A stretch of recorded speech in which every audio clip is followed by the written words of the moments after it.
What's going on, everybody? Welcome back to Human Nature. I'm Jamie Clements. I'm Louis Blake. And today we are back reviewing our chat with the big man, Jonny Wilkinson. What a conversation that was, I think. The start of it. Bro, start of it threw me. Threw me. Like, I've know Jonny pretty well at this point, and we've had a lot of really amazing conversations on his podcast, but also just on the phone catching up, and never has he thrown me to that extent. It was really interesting just to dive into that first question. I think I shared with you, what were your kind of thoughts before and going into it? Obviously, we all know who Jonny Wilkinson is, right? We all remember where we were when we watched England win the Rugby World Cup, when he kicked the winning goal. So my expectation was, my intention was, actually not talk about rugby. Yeah. Right. You'd shared with me that he's a deep thinker, very philosophical. I was looking to have a conversation with him around how he thinks about well-being. Yeah. His evolution post-rugby in terms of identity, who he is. And identity was a big theme through the episode. But yeah, I wasn't expecting the depth that we went to with him. And there were some really useful takeaways and frames that I pulled out of it. Yeah. In particular, and I've shared this since a few times, identity versus expectation. Sorry, intention versus expectation. Yeah. Right? So existing in intention and having an intention for something and then surrendering how or even if that happens versus expectation where I'm clinging to the way I feel like something should play out. And if it doesn't, I'm going to be unhappy. Yeah. And that was such a useful frame for me. And I've taken that with me afterwards and just really checked in with myself when I'm hoping for something or when I'm planning something as a reminder to come from a place of intention as opposed to expectation. So that was just such a potent takeaway. But generally speaking, I was surprised. Yeah, and I think a lot of people will be right. And I know Jonny did probably his first bigger podcast guest appearance. This is original before this one, massive. Up until this point, on High Performance with Jake Humphrey, probably 2-3 years ago. And I remember listening to it, and at that point in time, I wasn't ready to hear that conversation. Like, it went a bit over my head, and I had what I think is quite a common reaction to hearing Jonny in the depths of these conversations now, which is one of surprise and a bit like, oh, I wasn't expecting that. Being a rugby fan, I guess you wanted to hear him speak about rugby. Well, this is it. And, I met Jonny at a panel event last summer, and he was exactly how he was with us. And that's where he and I bonded, because we were getting a lot of questions about well-being and health. And we just started talking about philosophy and the universe and non-dual approaches to life. And there are a few people there who were clearly there to speak to Jonny, the rugby player. He got questions about, the future of rugby because of all of the head injuries and concussions. And to Jonny's credit, he still does a lot of work in the space of rugby and is still very much connected to that. And he will always answer those questions through the lens that he now holds. But I do think there is this expectation, to come back to your point, from people to hear him speak as you would have expected him to 10, 20 years ago, because I think one of the really fascinating things about his journey is what you see a lot happening in elite sport, which is the identity piece. And it becomes, you are the footballer or you are the rugby player. And whether it's an injury or whether it's retirement, there comes an inevitable identity crisis, because you go, everyone knows me as that. How do I relate to myself now? How do I feel about myself now? And that's why I think it's, to me at least, having known Jonny a little while and understanding the kind of the worlds that he is approaching this from as well, is going, it's not actually surprising that this journey has led him to such a deep understanding of identity and the self and relating to that. And I always think, you often see the depths to which somebody has succeeded or thrived tends to be the depths to which they kind of bounce back in the other direction. So that was probably my biggest takeaway, was someone who has pretty much achieved the pinnacle of what you would want to achieve Absolutely. in a field. Yeah. You can't get much higher than winning the World Cup for your country and being the individual who made that happen in amongst a collective. And to hear someone who has done something like that then say, it still didn't make me eternally happy. It's one of those lessons that nobody wants to learn until you're in it, which is that I'm still convinced somewhere in my brain that if I just achieve X or I just get Y, then I'll feel better. Then I'll feel complete. Gonna be all right. Everything will be fine if I just get that next bit of cash or that business or that introduction or that achievement. And it was a real hitting home of that leveler for me, of like someone who has achieved that is saying that even that didn't do it. Maybe there's a lesson to be learned there for everybody of like, where we can all relate that? in some way to that identity piece, right? However, we attach ourselves to an identity that speaks for us. Like when we meet people, what do? I'm a breathwork, or whatever it might be, right? Yeah. And for all of us, at some point, we've attached to an identity, and it's painful when we have to let that identity go.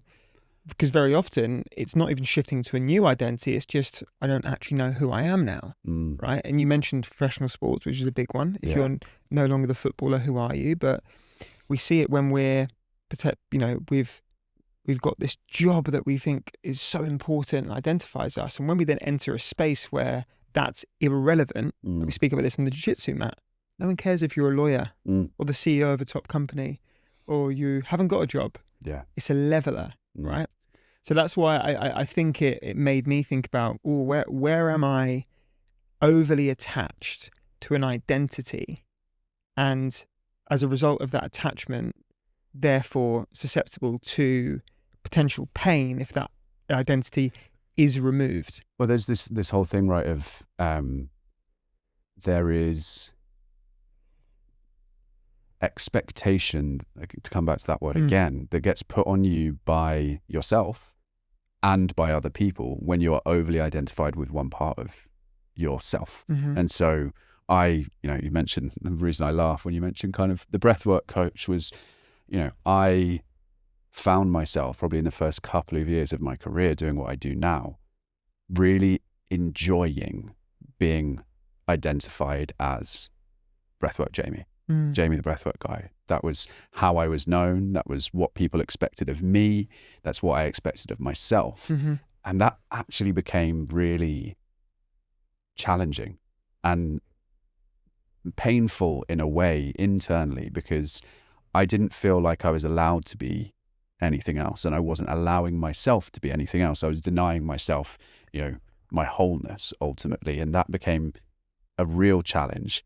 But then there's some familiarity and comfort in having a strong label on identity, because then people know what to expect or think they know what to expect, and you can live up to that. But also then on the other side, if you let go of that, it's sort of jumping into the abyss. You're going, and Africa mentioned this as well in our chat, which was like, she's just her. She is Africa Brooke and she does what she does. She's not X, Y, Z. The labels come away. It's just that. That's the thing, right? Can you be enough as just you? It's the not knowing. And it's, the advice, I got some advice from Jamie Wheel back in October, which was, can you give yourself 12 months of being intentionally not found? And that for me is incredibly confronting and scary, because it's easier to feign certainty. It's like, I know who I am and this is what that person does. But then that will change, you will change, you will evolve, and that those shoes won't fit anymore. And so that's how Jonny opened the episode, right? Yeah. It's like, who are you?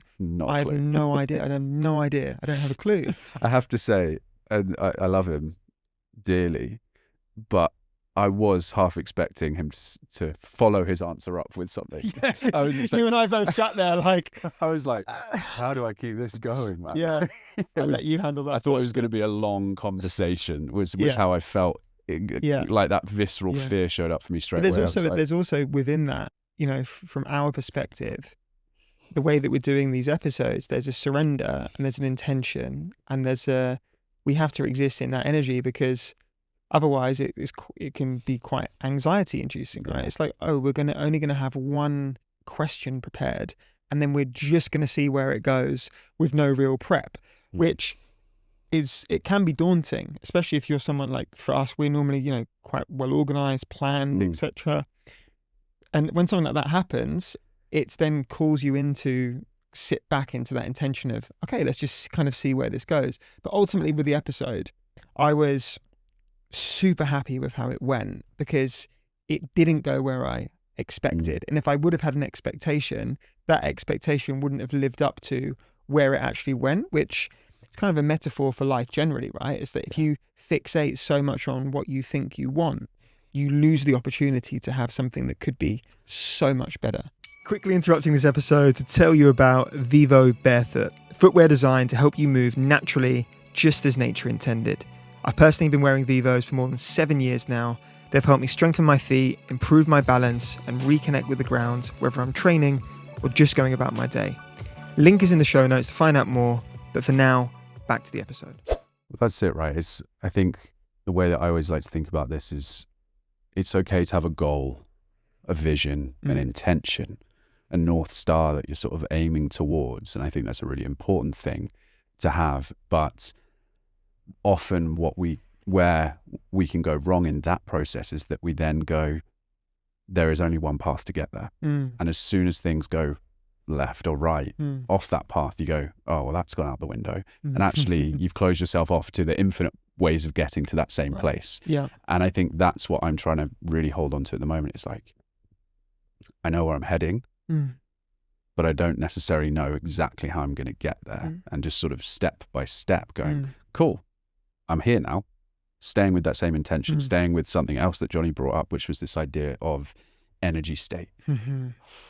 That's stuck with me, which is same. Again, it's this inversion, right? It's like intention versus expectation. Expectation is very external. It's very much, that's a you problem, make it happen.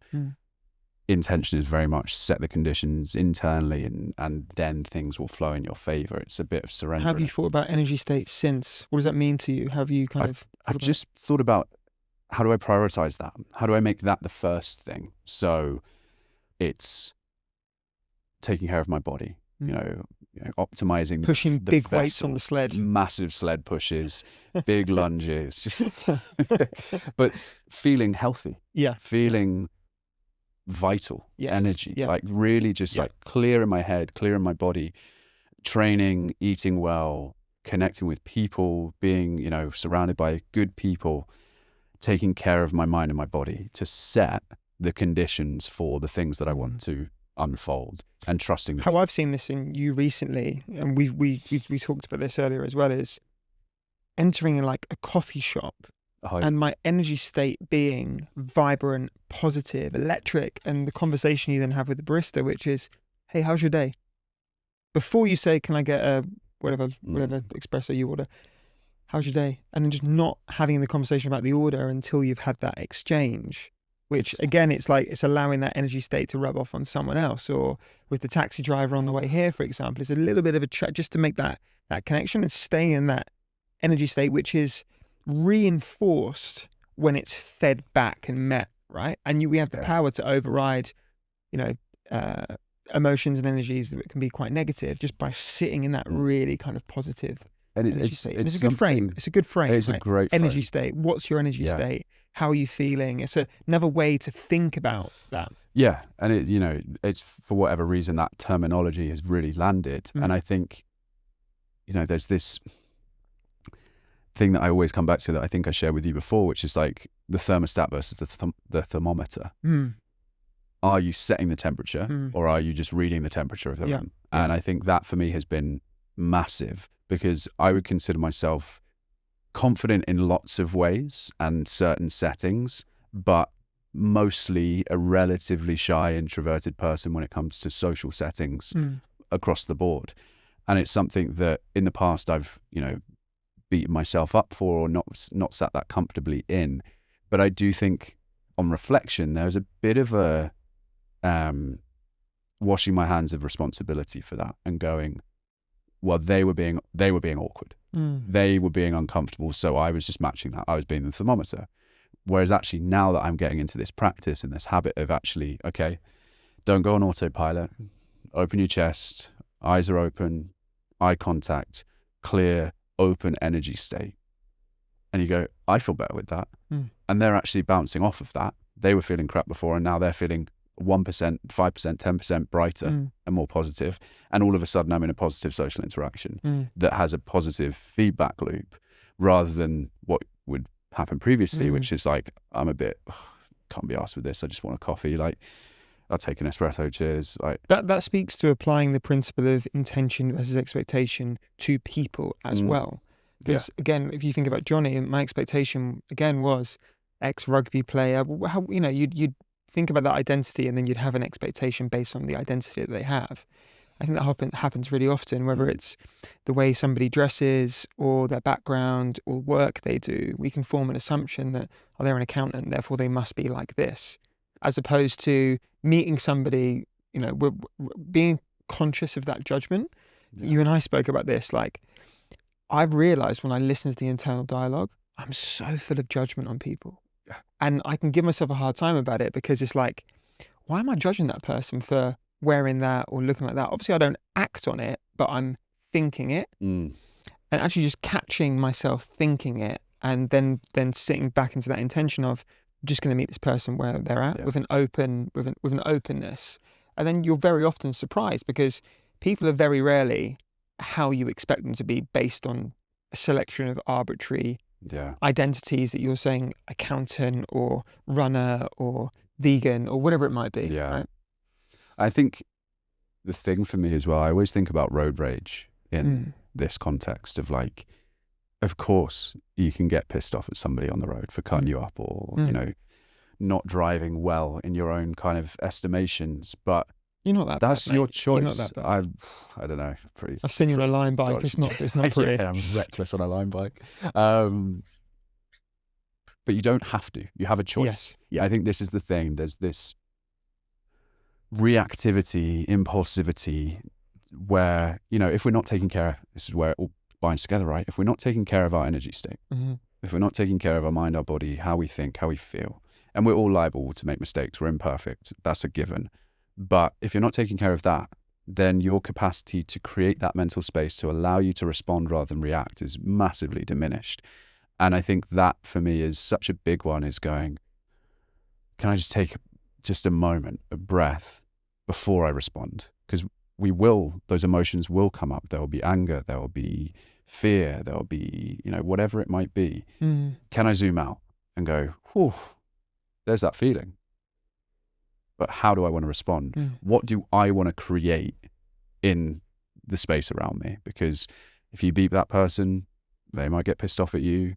They might be having a bad day already. They're not going to be nice to the barista. They're not going to be nice to the person at their office. They're not, and it's this knock-on effect. And if you give a shit, if you really care about your life, but also the world around you, which I hope most people do, then it's in your best interests to not be toxically positive, but to take the time to come back to compassion, to come back to ultimately love as the operating system, and go like, what do I want to be putting out into the world? Because that is how you change things in your own life, because it always gets mirrored back, but also in the world around you as well. Yeah, I can't really add anything to that. It was pretty good. Fuck it, let's leave it there. Thanks, everyone. Thanks, everybody. Yeah, let's leave it there. We'll nothing more to say.